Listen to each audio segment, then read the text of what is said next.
Hello, and welcome to an exclusive reading of Neutron's Sexual Experimentations. Now let us begin. Chapter 1. Beatings for Breakfast. James Isaac Neutron, get down here and eat your fucking breakfast before the bus comes, cried Judy Neutron. But Mom, whined Ginny, I could easily use my jetpack to fly myself to school much faster than the bus could. You, sounds like your son is disrespecting his mother, an agitated Judy exclaimed to her husband. You looked up from his duck-hunting magazine and growled up the stair. Son, you have till the count of 4 to come down here and eat this toast. Jimmy couldn't respond. He would love to go downstairs and enjoy the crunchy treats of their new toaster, but he was too busy looking out the window and jerking off.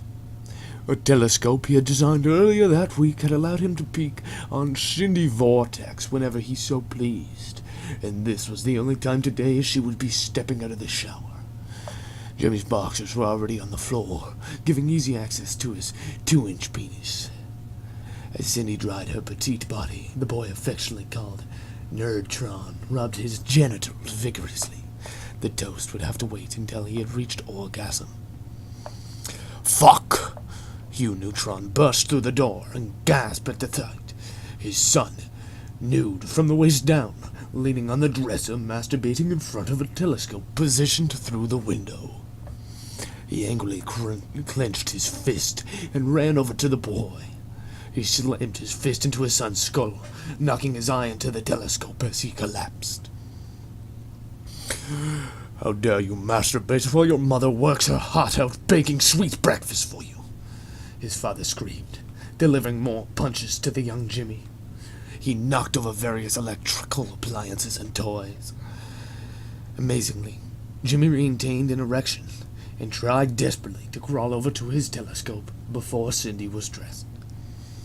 You're peeping on that Carl faggot next door again, aren't you? Hugh yelled, unaware of the telescope being pointed in the opposite direction of Carl's house. Without hesitation, he grabbed Jimmy's face and smashed it into the wall, knocking the telescope out of the place and falling onto his body. Every time Jimmy closed his eyes, he pictured Cindy's wet, nude body, and before he could attempt to free himself from the horrific abuse he came on himself, knowing there was no way he could finish spying on Cindy again this morning.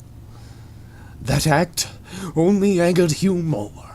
Furious, he flipped the lad over, stood up, grabbed the telescope, and began to swing it into his bottom with brutal force.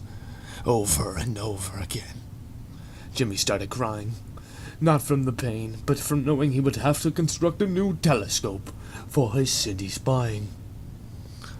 This is why little boys shouldn't peep, Hugh screamed, spanking his child as the telescope started falling apart, blood spattering from torn butt tissue, telling Hugh that he would stop before Jimmy has evidence to show to child services. All right, you little fucker, get up. I know you're conscious. Get dressed and eat breakfast already, unless you want round 2 after school. With that, Hugh left the room.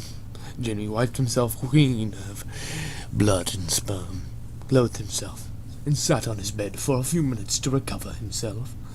If it weren't for his parents' neglect and abuse, he would never have nurtured his genius mind.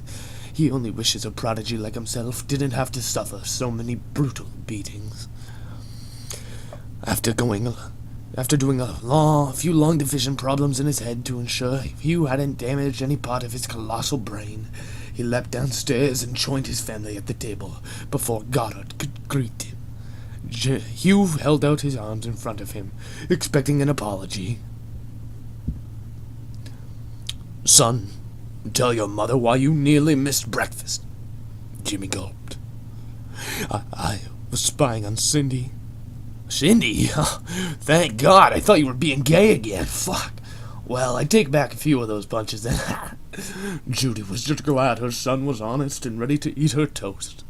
He took a bite but frowned. Mom, it isn't very well done.